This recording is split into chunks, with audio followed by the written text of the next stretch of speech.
இன்னைக்கு நம்ம 2 விதமான அழகான சாரிய ஜாயின் பண்ணி இப்படி ஒரு அழகான குர்த்தியை தைக்க முடியுமான்னு பார்க்கலாமா? பாருங்க, அழகா பட்டன்ஸ் எல்லாம் வச்சிருக்கோம், லேஸ் எல்லாம் வச்சிருக்கோம், பின்னாடி டோரி வச்சிருக்கோம். அப்புறம் இது பார்க்க என்ன ஆங்கிலயாவது இருந்து சாரியில கன்வெர்ட் பண்ணி தைச்ச மாதிரி இருக்கா? இல்ல இல்லையா? பாருங்க எவ்வளவு அழகா இருக்குல்ல. இந்த மாதிரி நீங்களும் ஈஸியாவே இந்த Dress தைக்கலாம். இந்த Dressக்கு பேரு அன்கட் அனார்கலி. அப்படின்னா எப்பயுமே நம்ம அனார்கலிய மேல ஒரு தனி பார்ட் கீழே ஒரு தனி பார்ட்டா தைச்சுதானே கன்வெர்ட் பண்ணி பார்த்திருக்கோம். ஆனா இது சிங்கிள் பீஸ் அனார்கலி. எப்படி பண்றதுன்னு பார்க்கலாமா? இந்த அனார்கலி நம்ம தைக்கிறதுக்கு எங்க அம்மாவோட ரொம்ப பழைய நெட்டட் சாரி ஒன்னு 3 மீட்டர்ஸும், அப்புறம் ஒரு டிசைனர் துணி 120 மீட்டர்ஸும், அப்புறம் அதுக்கு ஒரு லைனிங் 3 மீட்டர்ஸும் எடுத்திருக்கேன் சேம் கலர்ல. அண்ட் பிளாக் லைனிங்கும் நான் எடுத்திருக்கேன் அதே மாதிரி ஒரு 2 மீட்டர்ஸ்ல. அதை நான் இங்க காட்டல. அண்ட் இதை வச்சுதான் நம்ம தைக்க போறோம். இப்போ இதை தைக்கிறதுக்கு நான் ஆல்ரெடி ஒரு பேப்பர் கட்டிங்ல எடுத்து ரெடியா வச்சுட்டேன். அதோட மெஷர்மெண்ட்ஸ் இப்ப நம்ம பார்க்கலாம். பேப்பர் கட்டிங்கோட மேல் போர்ஷன்ல நம்ம ஒரு 1/2 இன்ச் தைக்கிறதுக்காக அலவன்ஸ் விட்டுக்கலாம். டோட்டல் லெங்த் எவ்வளோன்னு பார்த்துடலாம். அதுல சைடு ஒரு 1/2 இன்ச் மார்ஜினுக்கு, அப்புறம் சென்டர் 2.5 இன்ச்சஸ், அப்புறம் திரும்ப நெக்ஸ்ட் சைட்ல 1/2 இன்ச் மார்ஜினுக்கு. இது இப்படியே இதே லெங்த்ல உங்களுக்கு ஒரு 15 இன்ச்சஸ் வரைக்கும் சேமா வரும். அதுக்கப்புறம் கொஞ்சம் பெருசா விரியும் நம்மளுக்கு. பாருங்க, டோட்டலா 3.5 இன்ச்சஸ்ல இருந்து அப்படியே கொஞ்சம் கொஞ்சமா கிராஜுவலா இன்க்ரீஸ் ஆயிட்டே போகும். பாட்டம் போர்ஷனோட லெங்த் எவ்வளோன்னு பார்த்துடலாம். அதுலயும் சைட்ல ஒரு 1/2 இன்ச் ஃபார் மார்ஜின் அண்ட் சென்டர்ல 6, அப்புறம் திரும்ப எண்டிங்ல ஒரு 1/2 இன்ச் மார்ஜினுக்கு. ஸோ டோட்டலி 7 இன்ச்சஸ் நம்மளுக்கு வேணும். அண்ட் கீழ் போர்ஷனுக்கு நான் டோட்டலா மடிச்சு தைக்கிறதுக்காக மார்ஜின் 1 இன்ச் கொடுத்துருக்கேன். இப்போ அந்த மார்ஜின் லைன்ல இருந்து நம்ம டோட்டல் பேப்பர் கட்டிங்கோட மேல் மார்ஜின் லைன் வரைக்கும் எவ்வளவு ஹைட்னு பார்த்துடலாம். பாத்தீங்கன்னா தெரியும் 44 இன்ச்சஸ். ஸோ அப்போ டோட்டலா 45.5 inch paper கட்டிங்கோட total height.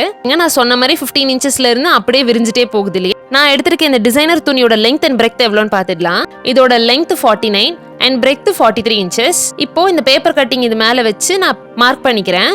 Mark பண்ணி இதை நான் கட் பண்ணிட்டேன். ஃபர்ஸ்ட் நம்ம வைக்கிறது மேல குட்டி கீழே பெருசா வச்சோம்னா அதுக்கு பக்கத்துல இருக்கிற துணிக்கு நெக்ஸ்ட் இதுல அப்படியே மாத்தி வைக்கணும். மேல வந்து பிக் போர்ஷனும் கீழே வந்து ஸ்மால் போர்ஷனும் நான் வச்சு எடுக்கிற மாதிரி எடுக்கணும். அப்போதான் துணியில நிறைய வேஸ்டேஜ் இல்லாம உங்களுக்கு ஃபுல்லா யூஸ் பண்ண முடியும். அதே மாதிரி இதை உல்டாவா திருப்பி வச்சு இன்னொன்னு ஒரு பீஸ் கட் பண்ணிட்டேன். இது நான் பிகினர்ஸ்க்காக தான் சொல்றேன். இதுல இன்னும் 2 பீஸ் கட் பண்ணி எடுத்துடலாம். அதுக்கப்புறமா மிச்சம் கொஞ்சம் துணி விழும். அதை எப்படி யூஸ் பண்றதுன்னு நான் சொல்றேன். இப்போ நம்ம சாரியை 4 ஃபோல்ட் பண்ணி நான் எடுத்திருக்கேன் பாருங்க. இந்த சைடு பார்டர் சைடு ஓப்பன் சைடா இருக்கிற மாதிரி நான் வச்சுக்கிட்டேன். அந்த சைடு க்ளோஸ்டு சைடு. நம்ம க்ளோஸ் சைட்ல நம்மளுக்கு வேலை இல்லை.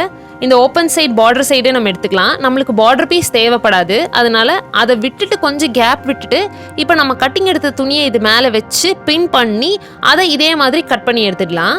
நல்லா ஞாபகம் வச்சுக்கோங்க, நான் பார்டர் பீஸ் எடுக்கல. உங்க இஷ்டம், நீங்க எப்படி வேணா எடுத்துக்கலாம். இதுல 4 ஃபோல்டு இருக்கிறதுனால ஒரு பீஸ் நீங்க வச்சு எடுத்தாலே 4 பீசஸ் வந்துடும். அண்ட் இன்னொரு பீஸ் வச்சு எடுக்கும்போது 4 பீசஸ் வந்துடும். நம்மளுக்கு டோட்டலா ஃப்ரண்ட்ல டிசைனர் துணியில 4 பீசஸும் அண்ட் சாரி துணியில 4 பீசஸும் டோட்டலா 8 பீசஸ் வேணும். அண்ட் பேக் சைட்ல நம்மளுக்கு அதே மாதிரி 8 பீசஸ் தேவைப்படும். நம்மளுக்கு அந்த சாரி பீஸ் நம்ம கட் பண்ணதை லைனிங் துணியில இதே மாதிரி கட் பண்ணி அதையும் 4 சைட்லயும் பின் பண்ணி அதையும் இதே மாதிரி ஸ்டிச் பண்ணி எடுத்துக்கலாம். ஸ்டிச் பண்ணி அப்புறம் எக்ஸஸ் லைனிங் துணி எப்பயுமே இருக்கும். பண்ணி எடுத்துட்டேன். அது நம்மளுக்கு தேவையில்லை. இது டிசைனர் துணி கொஞ்சம் டார்க்கா இருக்கிறதுனால லைனிங் துணி லைட் கலர் கொடுத்தா நல்லா இல்லை. அதனால பிளாக் கலர் லைனிங் கொடுத்துருக்கேன். இந்த சாரியில தைச்சு எடுத்த மாதிரி இதுலயும் சைடு தைச்சிட்டு எக்ஸஸ் லைனிங் ஃபேப்ரிக் கட் பண்ணி எடுத்துட்டோம். இது ஃப்ரண்ட் அனார்கலிக்கான ஜாயினிங் பீஸை நான் லைனா வச்சிருக்கேன். ஃபர்ஸ்ட் என்ன பண்ணிருக்கேன்னா 2 சாரியோட கட்டிங் பீஸ், அப்புறம் 4 டிசைனர் கட்டிங் பீஸ், அப்புறம் மறுபடியும் 2 சாரியோட பீஸ் வச்சிருக்கேன். ஃப்ரண்ட் பீஸ் மேல அதோட பேக் சைடு திருப்பி வச்சு சைட 1/4 இன்ச்ல பின் பண்ணி நம்ம அப்படியே ஸ்டிச் பண்ணிடலாம். 1/4 இன்ச்ல தைச்சா போதும். நீங்க இப்ப நம்ம ஃப்ரண்ட் குர்த்தி தைச்சு முடிச்சாச்சு. இப்ப அந்த டிசைனர் துணியில ஹேண்டுக்கு தேவையான பீஸை நான் கட் பண்ணி எடுத்துட்டேன். அதுக்கு மேல மிச்சம் இருக்கிற துணி எப்படி யூஸ் பண்றது நான் சொல்லித்தரேன். இதோட டோட்டல் ஹைட் 24 இன்ச்சஸ் இருக்கு. இதை திருப்பி வச்சுக்கோங்க. அதுல நான் லைனிங் துணி கொடுத்து தைச்சு வச்சுட்டேன். அதோட பேஸ் போர்ஷன் எனக்கு வந்து 6.5 இருக்கு. அதோட சென்டர் ஹாஃப் மார்க் பண்ணி அந்த சென்டர் ஹாஃப்ல இருந்து 3 இன்ச்சஸ் ரைட் சைட்லயும் 3 இன்ச்சஸ் லெஃப்ட் சைட்லயும் மார்க் பண்ணிட்டேன். மார்ஜினுக்கு நான் வெறும் 1/4 இன்ச் தான் கேப் கொடுத்துருக்கேன். ஸ்ட்ரெயிட்டா நீங்க மேல போனீங்கன்னா அதோட சென்டர் போர்ஷனை கரெக்டா மார்க் பண்ணிட்டு அங்க இருந்து 3/4 இன்ச் சென்டர் பாயிண்ட்ல இருந்து 3/4 இன்ச் நான் கேப் விட்டு மார்க் பண்ணியிருக்கேன். 1 இன்ச் மார்ஜினுக்கு கேப் விட்டுருக்கேன். மார்க் பண்ண அந்த லைன்ல இருந்து கீழ் லைனை அப்படியே ஜாயின் பண்ணிக்கலாம். இப்படி ட்ரையாங்கிளா தான் நம்ம தைக்க போறோம். ஸோ மெயின் ஃபேப்ரிக்கோட நான் எப்படி மார்க் பண்றேனோ இது வந்து பேக் சைடு தைக்கிறதுக்காக தான் இதை நான் சொல்லி கொடுக்குறேன். பேக் சைடில் ஆல்ரெடி நான் ஒரு போர்ஷன் இந்த மாதிரி தைச்சு வச்சுட்டேன். நான் திருப்பும் போது உங்களுக்கு தெரியும். எல்லோ சாரி மேலே இப்போ நம்ம கட்டிங் எடுத்த இந்த பேக் சைடை கரெக்டாக வச்சு 1/4 இன்ச் கேப்ல பின் பண்ணிக்கலாம். பாருங்க, நான் பின் பண்ற மாதிரி பின் பண்ணி திருப்பிடுங்க. திருப்பிட்டு அதுக்கு மேலே மறுபடி இன்னொன்று சாரியோட பேக் சைட் போர்ஷன் மேலே வச்சு அதையும் திருப்பி இதே மாதிரி பின் பண்ணிடுங்க. நான் வெறும் 1/2 இன்ச் தான் மார்ஜின் ஸ்டிச்சிங்காக கொடுத்துருக்கேன். அதே மாதிரி நீங்களும் கொடுத்துக்கோங்க. நம்ம பின் பண்ணது மேலே அப்படியே தைச்சிடலாம். இப்போ இதோட டாப் போர்ஷன்ல இதே மாதிரி சென்டர் ஹாஃப் மார்க் பண்ணி எட்ஜில் கடைசியில் 1/4 இன்ச் மட்டும் கேப் கொடுத்துக்கோங்க தைக்கிறதுக்கு.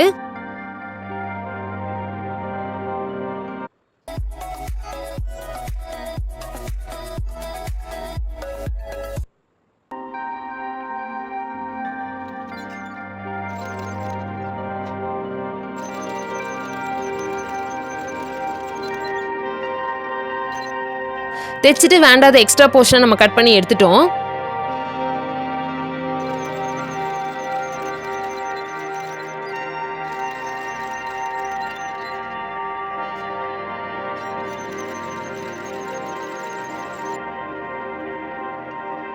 இப்போ பாருங்க எவ்வளோ அழகா இருக்கு. அழகா மிச்சம் இருக்கிற வேஸ்ட் பீஸையும் நம்ம ஈஸியாக யூஸ் பண்ணி முடிச்சிட்டோம். அதை எப்படி மேல் போர்ஷனோட நான் ஜாயின் பண்ணியிருக்கேன்னு பொறுமையாக பார்த்து அதே மாதிரி ஜாயின் பண்ணிக்கோங்க. இப்போ நம்ம ஷோல்டரு நம்ம கட்டிங் எடுத்துடலாம். அந்த ஷோல்டர் கட்டிங்க்கான மெஷர்மெண்ட்ஸை நான் உங்களுக்கு ஷேர் பண்ணியிருக்கேன்.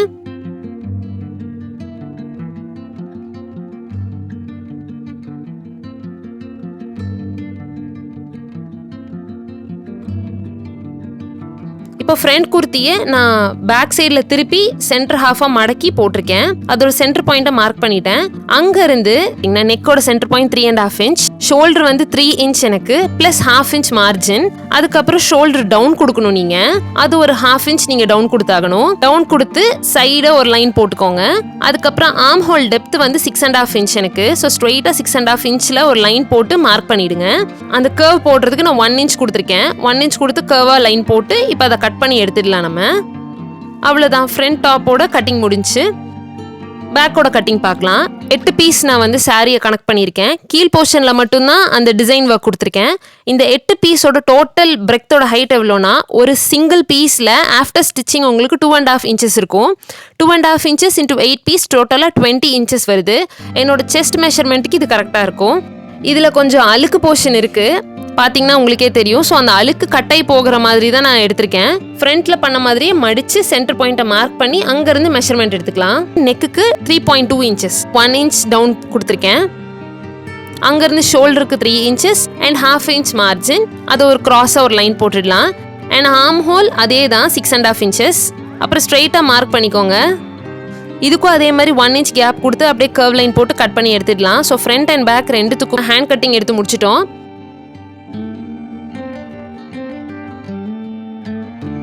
இப்போ அதோட நெக்கு கேன்வாஸில் ஆல்ரெடி நான் ஒரு பானை கட் பண்ணி வச்சுருக்கேன் பேக் சைடுக்கு. அதை நம்ம வந்து மெயின் ஃபேப்ரிக்கோட எப்படி அட்டாச் பண்ணி எப்படி ஸ்டிச் பண்ணி கொடுக்கணுன்றதை நான் காட்டியிருக்கேன் பாருங்கள்.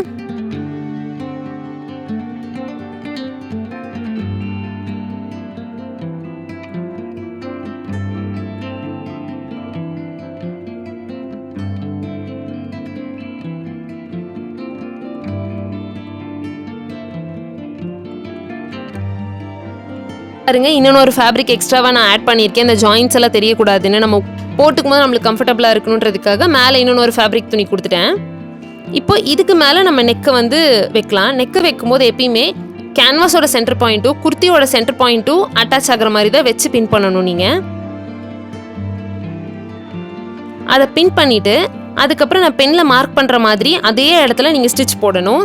ஸ்டிச் போட்டுட்டு ஒரு 1/2 இன்ச் இல்லை 1/4 இன்ச் அந்த ஸ்டிச் போட்டதுலேருந்து உள்ளே தள்ளி நீங்கள் கட் பண்ணி நாச்சஸ் கொடுத்து டர்ன் பண்ணிக்கணும்.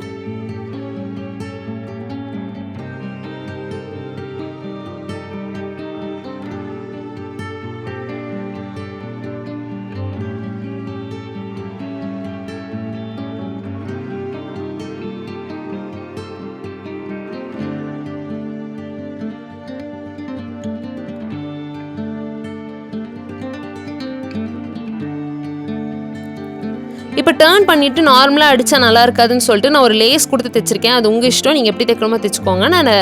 நான் லேஸ் பிரெக்த் குட்டியாக இருக்குன்றதுக்காக நான் 2 லேஸ் கொடுத்து தைச்சிருக்கேன்.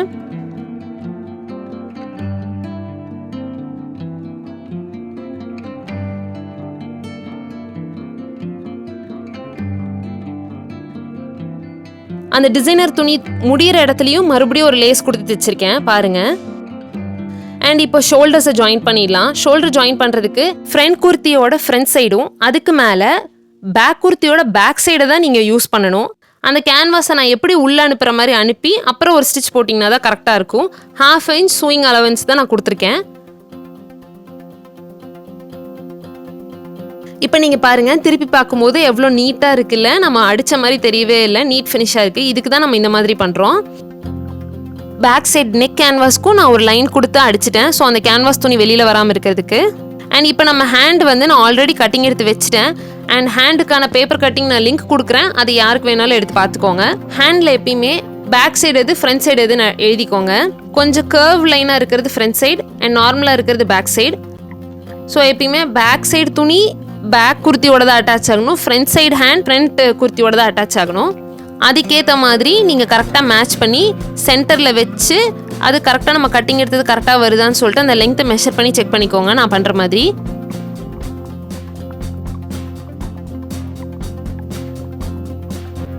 அதுக்கப்புறம் ஒரு 1/2 inch கேப் விட்டு ஃபுல்லாக நான் தைச்சு எடுத்துட்டேன் பாருங்கள்.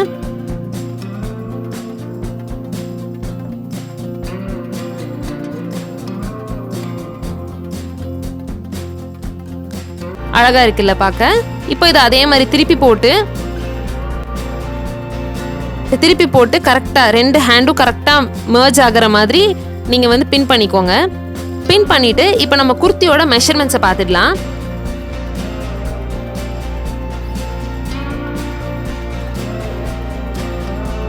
இப்போ செஸ்ட்டுக்கு எவ்வளோ மெஷர்மெண்ட், வெயிஸ்ட்டுக்கு எவ்வளோ பார்த்துருங்க. நான் அட்டாச்மெண்ட் கொடுத்துருக்கேன். அந்த மெஷர்மெண்ட்டை யூஸ் பண்ணி தான் நம்ம வந்து மார்க் பண்ணி இதில் வந்து தைக்க போகிறோம். ஃபஸ்ட்டு குர்த்தியை இப்படி டர்ன் பண்ணி போட்டதும் அதோட சென்டர் லைன் எதுன்னு சொல்லிட்டு மார்க் பண்ணி நீங்கள் ஒரு லைன் போட்டுக்கோங்க. அண்ட் செஸ்ட்டுக்கு எனக்கு 9 inches plus 1 inch for margin. And வெயிஸ்ட்டோட ஹைட்டு பார்த்தீங்கன்னா எனக்கு மேல் போர்ஷன்லேருந்து 14 inchஸில் தான் வெயிஸ்ட் வருது. வெயிஸ்ட்டோட மெஷர்மெண்ட் எனக்கு 8 inches plus extra 1 inch margin. And அதே மாதிரி ஹிப்புக்கு பார்த்தீங்கன்னா அதோட மேலேருந்து கீழே வந்து 20 inchஸில் தான் எனக்கு ஹிப்பு வருது. அண்ட் ஹிப்போட பெக்த் எவ்வளோன்னு பார்த்துக்கலாம். ஹிப்பு வந்து 10 inches and plus 1 inch margin. And harm whole curve இந்த மாதிரி கர்வாக லைன் நான் எப்படி மார்க் பண்ணுறோன்னு அதே மாதிரி மார்க் பண்ணிட்டு வாங்க. எனக்கு 8 inch தான். அண்ட் ஸ்லீவ் லெங்த் வந்து எனக்கு 6. ஸோ இதுவும் அதுவும் கர்வாக கனெக்ட் ஆகிற மாதிரி கனெக்ட் பண்ணிக்கோங்க. அப்புறம் எல்லா பாயிண்ட்ஸும் நம்ம வந்து ஜாயின் பண்ணிடலாம். ஜாயின் பண்ணிவிட்டு அப்படியே வந்து நீங்கள் தைக்க போகிறீங்க, அவ்வளோதான். தைச்சிட்டு உங்களுக்கு வெறும் ஒரு 1 inch இல்லை 1.5 inch எக்ஸ்ட்ராவாக துணி இருக்கிற மாதிரி பார்த்துட்டு மற்றது வேண்டாதெல்லாம் கட் பண்ணி எடுத்துக்கலாம். இல்லாட்டி நீங்கள் போடும்போது உங்களுக்கு கசகசன்னு கஷ்டமாக இருக்கும். ஸோ தைச்சதுக்கப்புறம் பாருங்கள், வேண்டாத பீஸ்லாம் நான் கட் பண்ணிட்டேன். இப்போ நான் கீழே வந்து அழகாக பைப்பிங் துணி கொடுத்து நான் அதை ரா எட்ஜஸ் எல்லாம் மடித்து தைச்சிட்டேன். இது எப்படி தைக்கணும்னு நான் காட்டியிருக்கேன் பாருங்கள்.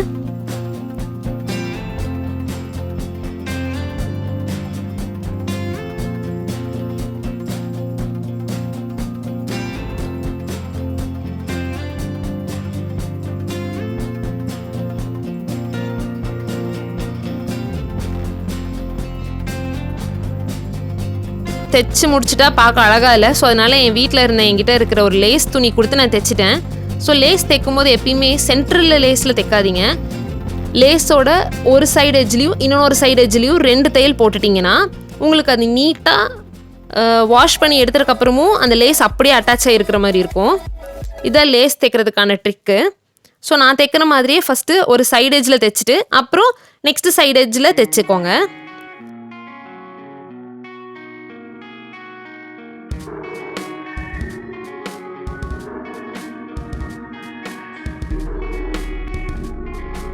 அவ்வளோதான். இவ்வளோ ஈஸியான அழகான ஒரு அனார்கலி டைப் ஒரு குர்த்தி தைக்க முடியுன்றதை நான் உங்களுக்கு காட்டியிருக்கேன்.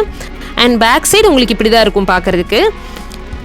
இது பிடிச்சிருக்குன்னா லைக், ஷேர், கமெண்ட் பண்ணுங்கள். அண்ட் இந்த மாதிரி இன்னும் என்னென்ன வீடியோஸ் உங்களுக்கு வேணுமோ அதை கமெண்ட்டில் சொல்லுங்கள், கண்டிப்பாக அப்லோட் பண்ணுறோம். Any doubts please ask as. Thanks for வாட்சிங்.